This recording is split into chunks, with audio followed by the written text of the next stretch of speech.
खुद्दाम Ahmadiyyat, खुद्दाम Ahmadiyyat, खुद्दाम Ahmadiyyat, खुद्दाम Ahmadiyyat, खुद्दाम Ahmadiyyat, खुद्दाम Ahmadiyyat, खुद्दाम Ahmadiyyat.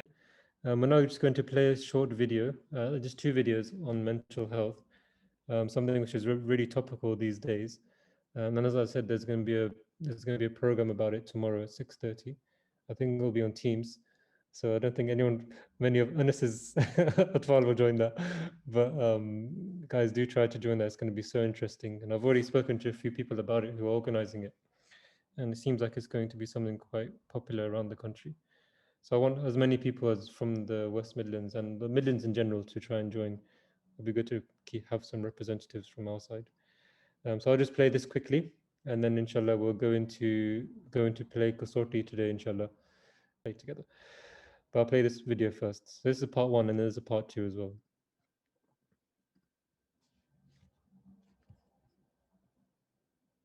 2020 will forever be the year when the world came to a seeming halt. Stay home, slow down, appreciate what you have. All the catchphrases coming towards us from every direction in order to keep us safe from a deadly pandemic. But at the same time, extended lockdowns have laid bare another worldwide health crisis, that of mental health. Even before the pandemic, studies estimated that more than 1 in 10 people, or almost 11% of the world's population, lived with a mental disorder. More disturbingly, around 1 in 5 of the world's children and adolescents have a mental disorder. 1 person dies from suicide every 40 seconds. And the global economy loses $1 trillion in productivity due to depression and anxiety every year. Yet, even knowing all this, the stigma around mental health is still prevalent. We use words like crazy or lost the plot for disorders rather than understanding what mental health means. So what does it mean? Every single person has mental health. The World Health Organization describes good mental health as a state of well-being in which every individual realizes his or her own potential, can cope with the normal stresses of life, can work productively and fruitfully, and is able to make a contribution to his or her community. But of course, we all have times of feeling down or stressed, where we worry about the everyday life. While after we can get over these worries, sometimes they can linger, causing depression, anxiety, or panic. At the far end of the mental health continuum, our worries or traumas or imbalances in our brain can develop into more serious problems, causing long-term mental health disorders. The impact of deteriorating mental health is global. Depression is one of the leading causes of disability, affecting almost 300 million people. There are many factors that can affect our mental health. Genetic, environmental, and social influence how we feel. Scientists also believe that mental illnesses result from problems with the communication between neurons in the brain, which can cause depression, obsessive-compulsive disorder, and other disorders. Environmental factors including poor nutrition and exposure to toxins, which can increase likelihood of developing a mental illness. Social factors can range from abuse and neglect to death of a family member or friend, a traumatic personal event, economic hardship, undesirable living conditions, and much more. The bereavement, isolation, loss of income, and fear caused by the COVID epidemic are true mental health conditions or exacerbating existing ones. Okay, there's I think there's one more. There's part 2 to it. Just came out, I think, yesterday. So we'll just quickly play this one as well. How can we identify changes to our mental health? Look out for marked personality changes, particularly extreme mood swings going from very high to very low, and excessive anger, hostility, or violent behavior. Other warning signs include an inability to cope with problems and daily activities, excessive anxieties or prolonged depression and apathy, not seeing a point to life or normal activity. Marked changes in eating and sleeping patterns can also be a sign of mental illness. Thinking or talking about suicide or harming oneself is an obvious sign and requires immediate intervention by calling emergency services. In many instances, we can work towards good mental health every day and prevent it from deteriorating excessively when faced with problems and worries. Experts point to a variety of ways we can promote good mental health. An established routine involving proper sleep, good nutrition, and exercise are fundamentals to mental and physical health. Keeping in touch with others, as well as caring and doing things for others, promotes healthy relationships, allowing us to reach out to others who are lonely and struggling, or when we ourselves need kindness or assistance. Stay active through exercise and hobbies that you are good at so that you enjoy your time. But also remember to take a break from work, daily routines, and even the news and social media, which can exacerbate feelings of helplessness or inadequacy. Limiting our use of the internet and social media is crucial, as both are rabbit holes of untruths, manufactured realities, and unrealistic expectations. Good mental health relies on us staying grounded in our realities in order to face our own lives with resilience and perseverance. Excessive use of online content takes us away from reality. Practicing mindfulness can be a way of promoting good mental health and helping us to block out these judgments. Still, others may turn to spirituality or faith, finding comfort and peace in prayer. Being a part of a faith or community group can help with a sense of belonging and purpose. As Muslims, we can look to the hardships faced by the Holy Prophet Muhammad, peace be on him, through physical and mental torture for 13 years, losing friends and family, yet achieving complete peace of mind through connection to God. Striving for that connection ourselves can help in the process of creating peace and contentment within ourselves.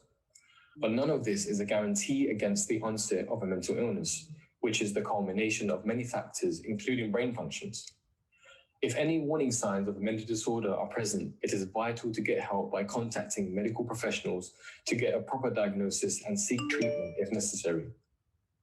Promoting good mental health must be a priority for every single one of us, as we all face everyday stresses that can overwhelm us, as well as a once-in-a-lifetime pandemic that has turned our lives upside down. Many around us will be struggling with more severe mental illnesses, and it is our responsibility to be understanding and accommodating. The impact of deteriorating mental health on our communities is too great for us to ignore. That's it, guys. It's such an incredible topic because it's something, mental health is something which everyone goes in and goes through. And I remember, I think it was 2 years ago, everyone was sitting in the Khuddam, the hub in Ijtima, National Ijtima, and they were doing a talk and they were saying, who has mental health here? And no one put their hands up. And then when they explained to us what mental health really means, everyone put their hands up because it's something which we go through every single day of our lives. So there's good and bad. So good mental health is when you're feeling up and uplifted and positive. And of course, the bad mental health is when you're feeling a bit stressed, when you have an assignment, you're going through that. So that also falls under mental health. And there's a different category as well. So those people who are actually terminally ill, have a mental condition, that falls into a different category of psychotic. So psychotic is a completely different category where you actually need medical assistance and you need professionals to look after them. But with those everyday things, those can fall onto the shoulders of ordinary people that we can all look after. So dealing with that is so essential. And through our, some of our cultural backgrounds, through education, because not many people understand it, they write it off very quickly of calling someone, as you heard in the video, of calling them insane or crazy or pagale. The actual thing is that if we don't know how to deal with it, then it's really difficult to get someone through out of that situation. And because I'm in the position where a lot of people call me and a lot of people they ask me for help and just getting through things, one of the only ways and one of the best ways is just giving company to someone and helping them, giving them a helping hand to get through that difficult situation that they're in. And recently, people have been calling me saying they've been struggling, especially since the lockdown started, and what help that we can provide to help them. And I just remembered when I was back in my Jamia days, and our Huzur, he designs our routine for us, and within that routine, right from the morning to the night, there's not 1 second where you're not doing something, where you're not meeting someone, or where you're not involved in something. And looking at it now, I think one of the biggest blessings is that it always, it stops you from having that time to yourself too much. And that time to yourself can be very dangerous. And those people who do struggle, they struggle most when they're in an isolated position. So one of the greatest remedies is to just get out there, just to meet people. And this is one of the most beautiful things about having a masjid. And this is why I try to encourage many people to try to come to the masjid as much as possible, because just breaking away from your routine and going to pray to Allah and remembering Allah, that subconsciously is taking you out of this mental state of being alone, of feeling isolated, to socializing and to talking to people. And that's why this topic is so important, and it's why so many people are struggling with it in this world, because they don't have that connection with other people. They don't have, like the Jamaat, we're in a community and we're able to discuss things amongst each other and talk to people. They don't have that. So that's why we need to take full benefit of it, and always try to stay in a positive mindset. This is the blessing of having this Jamaat and having this community. I don't know. Have you guys? Has anyone else got any views on this? Unless you're quite opinionated on such topics. Do you have anything to say about mental health, and any tips maybe that you might have gone through? Some you've probably come across more issues with these anyway, so you're probably the best equipped Yeah. to answer this. But it's definitely on the rise, Yeah. and it's closer to home than most people realize. I think, especially in our communities. How could we deal with it? What do you think, if, especially within Jamaat? We have an Nizam, but even then, people are still struggling. What would your approach be if someone came to you and said, "Anas I, bhai, I would probably go along the lines which you mentioned earlier about meeting people, mingling. I think as a society, we're becoming very concerned about our privacy, so-called privacy at least. Yeah. Don't call me after this time. Don't call me at short notice. Don't invite me to events and all that kind of stuff. Yeah. I think it all plays a part where we're sort of just closing us off in our own little shells.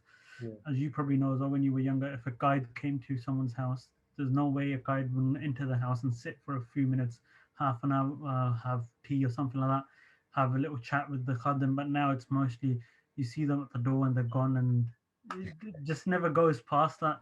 And I Yeah. think that's a big reason as well. Everyone doing the 9 to 5s and like robots in a sense, isn't it? Yeah. Such a firm routine. Yeah. Routine is a good thing, but such a firm routine, but there's no human interaction other than work, work, work. Yeah, it's true. It's true. I totally agree with that. And this is what I've started to realize what Khuddam Lemdia gives us, is that it breaks us out of our normal routine, and socializing with people who are from the Jamaat, who are doing things to please Allah. And that's the difference between our daily work and our work for Allah, is that you're getting that mental satisfaction as well, that something is benefiting not only you but other people as well. It's community work in a sense. And that's why if you ever look at people who work for communities or work for charities, they are generally happier people. They're generally people who are positive and positive minded and want to help others. And if you think about it, in the Jamaat, that's what our work is. Our work is literally with putting in our efforts. You're sitting on your computer planning things so that others can benefit, so that others can um, have some sort of happiness from what you are doing. So it's such an incredible topic. I don't know if we can talk a lot about it, but it's good to think about it just now. What are the benefits of working for the Jamaat and working to please Allah Ta'ala? Jazakallah. I don't know if anyone else. Sabur, is there anything you want to say on this topic? If you're not having your tea. He probably is though. Jalisa, are you able to talk? ठीक है. Abir Saab? Yes. As an interpreter, I had the chance to visit. Let's not call it that, but a place where mentally disturbed people are admitted to. Yeah. So the main thing of the methods of treatment they use is that they try to get interactive with people. So they take them out, they take them possibly for a day trip, go to locations such as with a lot of greenery, so with fields. Maybe go to areas which are very rich and in fresh air. Yes. To villages maybe, um, and that has showed me that the best thing to do for a person who is mentally disturbed or is going through mental health is to just talk to them, find them common ground, and discuss with them on that thing they like to discuss. Yeah.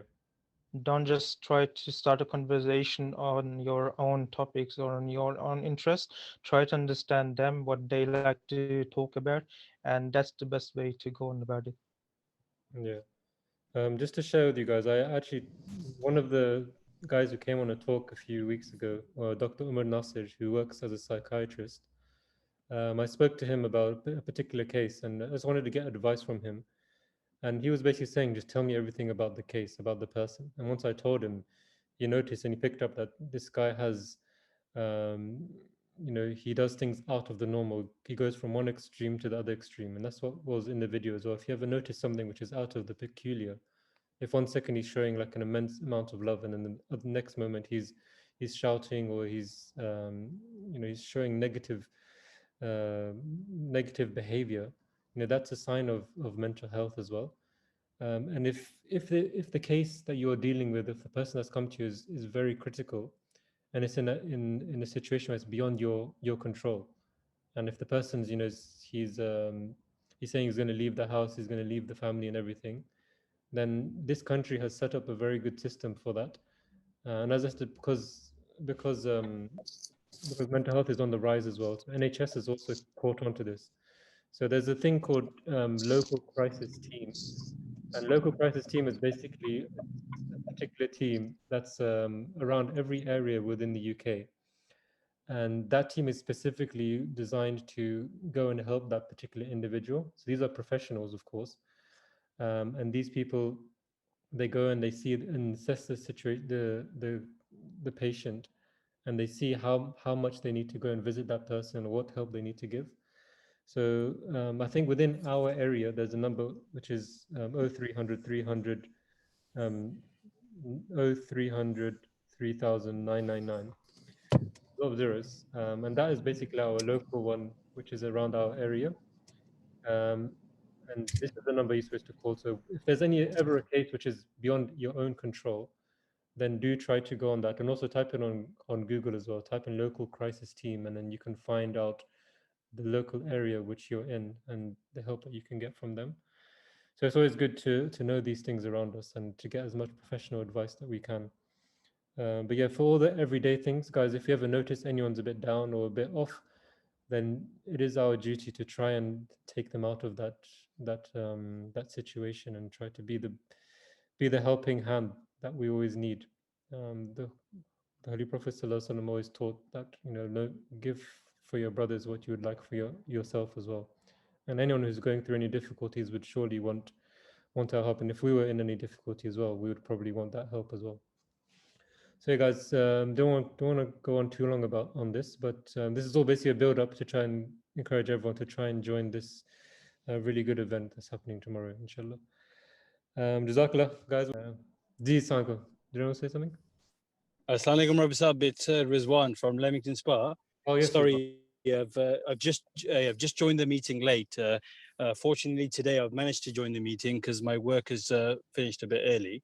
I work as a GP, so I'm just latching on to the end of your conversation regarding the mental health issues. Yeah. If you allow me a minute or two, I could just. I'm happy you came. It's actually divine intervention. I would love to join your classes on a regular basis. It's just the timing sometimes becomes difficult. I've just finished a COVID clinic.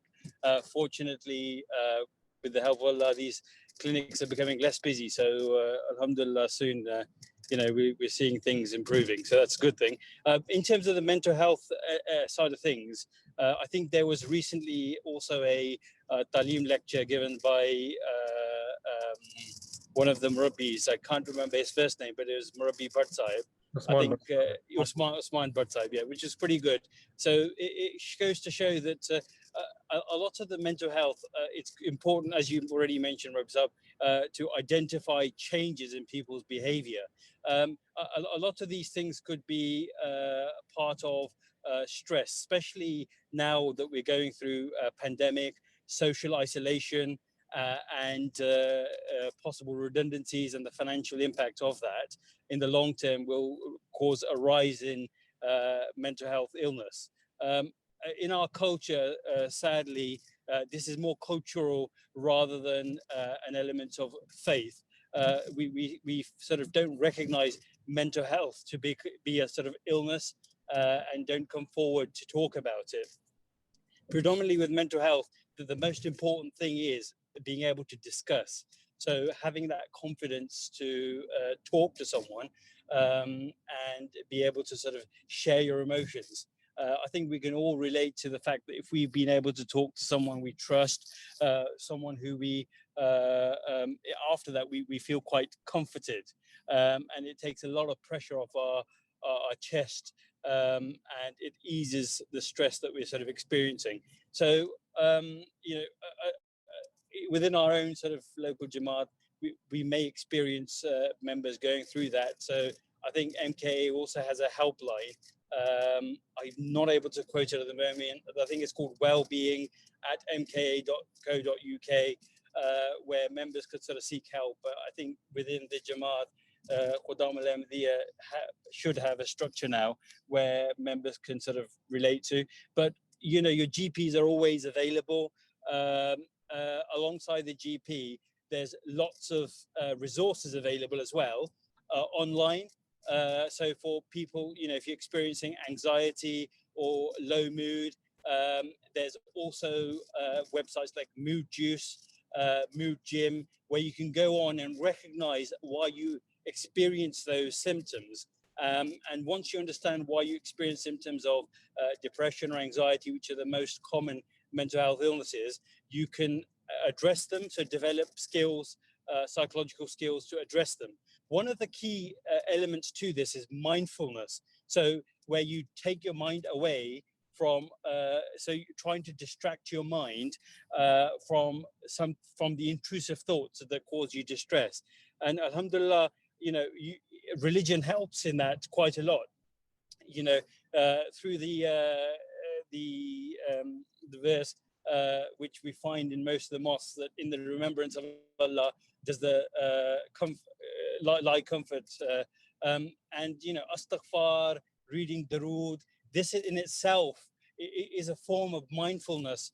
You know, people do yoga, people listen to the noises around them. They do all sorts of types of mindfulness, but we are very fortunate that within our religion, we've been taught lots of methods of addressing this. So mindfulness is helpful by, you know, reading your prayers, regular prayers. And one other important thing is that we identify that people who are mostly troubled with mental health, they tend to socially isolate themselves.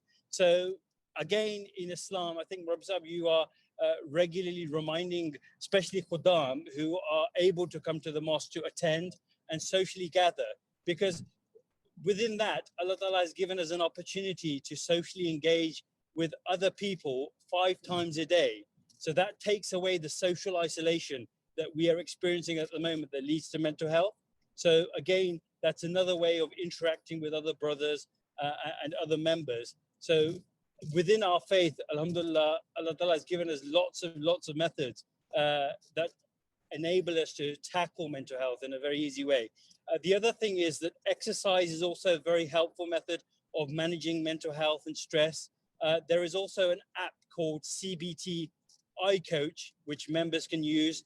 That also helps with psychological measures of how to manage anxiety and low mood. And sometimes people can also struggle with sleep. There's a very useful free app called Sleepio, which you can utilize to help improve your sleep as well. In the local areas, there's, like, for example, in Leamington, there's a Warwickshire Safe Haven. If you type it in Google, you'll find a safe haven for Birmingham, where members can call that helpline and speak to the local advisors as well. And all over the place, there's a free NHS-based service called Improving Access to Psychological Therapy. Again, that can be Googled, and people can self-refer to these psychological therapies as well. So I thought I'd just briefly add this, Rabizad. No, Jazakallah, Dr. Rizwan, that's amazing. You mentioned so many things. I was trying to catch them. You mentioned a few things, a few references. Sleepio, mind juice. Was there any other ones that you could? Yeah, so CBT iCoach is an app. Sleepio app. There's Mood Juice and Mood Gym are websites. There's a very good website called Oxfordshire Mindfulness, which helps with tips of how to be mindful. So these are common things that members can do. Exercise is also a very, very important thing in trying to maintain good mental health as well. MashaAllah. And yeah, have you ever actually come across any cases where people have gone through those things and you've used these methods and they've come out of it? Yes, on a regular basis, I encounter, I mean, as a GP, encounter about 30 to 40% of consultations are relating to mental health, predominantly relating to depression and anxiety. I mean, a lot of the issues that arise are because of like troublesome society. You know, we've got issues with single parents. We've got issues with tarbiyat. We've got issues around alcoholism, and we've got issues around lots of other stressful factors. And the fact is how to cope with them. And, you know, whenever I see this, it gives me an opportunity to praise Allah Ta'ala and thank Him for being able to be a member of a community where, as a part of my faith, as a part of my living method, you know, I can affiliate with features that allow me to tackle these things or cope with these things in a very sort of easy manner. But yes, I mean, members, a lot of people find psychological therapy helpful. What happens with psychological therapy is that it enables you to train your mind. So, for example, rather than seeing the glass half empty, you start seeing it half full. So, you know, just like you start perceiving things in a positive way. So being thankful for things that you have rather than seeing things that you don't have. So all the features that Islam teaches us of being grateful, thankful towards Allah Ta'ala, and these sort of features that they get trained in, they can sort of adapt and apply to their day-to-day life. So they stop seeing things from a negative perception, because that causes a vicious circle. Once they start seeing things in a negative perception, they sort of lose self-esteem and become more demoralized. Ultimately, obviously, if these things don't work, then there are medications that can be given that help to cause chemical changes in the brain to sort of improve the mood as well. Yeah, obviously from our Jamaati perspective, we're always trying to encourage people to become more social and to, you know, Islam is a religion which encourages gatherings and coming together as a community. But for any advice for Khuddam or young, you know, the older Tfal, what would you say to them in terms of on a Jamaati level, how we can get them out of any mental health that they're going through? Yeah, I mean, mental health illness is quite common amongst children as well. It's difficult to identify because they can't verbalize things in the same way. Obviously, you know, with Khuddam al-Ahmadiyya, you get like this sort of, I think it's the right term, Murabbi Atfal, where you get a peer, a Khuddam, who's allocated to an Atfal. I think that system will be quite helpful in this sort of scenario, where you can recognize changes in behavior, anger, irritability in a child who's normally not having accidents like wetting themselves, suddenly starts to wet himself, or has incontinence, you know, a change in behavior, aggression, not sleeping well. I mean, these things can easily be identified by Khuddam brothers. So if you recognize that, you can think about whether the child is distressed. Why is he distressed? Is there something going on at school? Is there bullying at school? Is there issues at home? Is there issues with domestic violence at home? Again, it's again, domestic violence is more of a cultural issue, far from religion. And sadly, we do see a fair amount of it in South Asian cultures. And again, you know, identifying these things can make a big difference. Obviously, when these things sort of go at a higher level, sometimes, you know, medical professionals have to get social services involved in that, this, that, and the other. But I think if, you know, Khuddam can identify these changes in the file, help the family, or just pay a visit or give them a call, speak to the father or something like that, I think it can make a very big difference and avoid things escalating within that family unit. Again, you know, there's very good support available for Atfal as well. There's an organization called Child and Adolescent Mental Health Service. So again, they provide dedicated psychological therapy for the child and family therapy, where the family are trained to work as a unit. On the nhs.uk website, if you type in therapies or websites for Atfal, they will come up with a long list of various different websites that Atfal can utilize, or parents can utilize, to help manage anxiety in Atfal as well. Yeah, mashallah. So many things you're mentioning. I think we need to have another sitting with you, Rizwan Sahab. But if anyone has any questions now, it'd be a good time to ask, as we have you on. I don't know when we'll get you back, but we're going to pray that your job finishes quicker every week on Fridays. You can come more often. But if anyone has any questions, you can put your hands up now. If not, I think we'll move on to. Yeah, go on. Sorry, I thought I'd just jump on, but well, it's not a question; it's more of a suggestion. In case I just would like him, if he can, you know, put them into writing so that we can obviously send across the groups. That would be very helpful, because a lot of guys are not on here right now, and if that is sent out, they'll read it, and then, you know, the help will be there for them. It'd be very useful if you can write these. Yeah, what I can do is I'll do an A4 sheet of paper which will contain links. I think that's the most important things. The links in, I suppose a lot of the people are around sort of Birmingham area, so I can send some links that members can utilize. You know, yeah, that's no problem. I'll forward that on to Murabi Saab and he can share it next time. Yeah. So I was actually thinking exactly the same thing when you were saying it. Everything you were saying, I wanted to make into a nice posters with the links and everything, so that people have it in front of them. Have you? Were you writing it down or? No, because it's recorded. We got it. Don't worry. Oh, okay. Impossible to catch everything. I was trying to write things when you were saying. Just like very quick, but yeah. A lot of knowledge you're telling us, mashallah,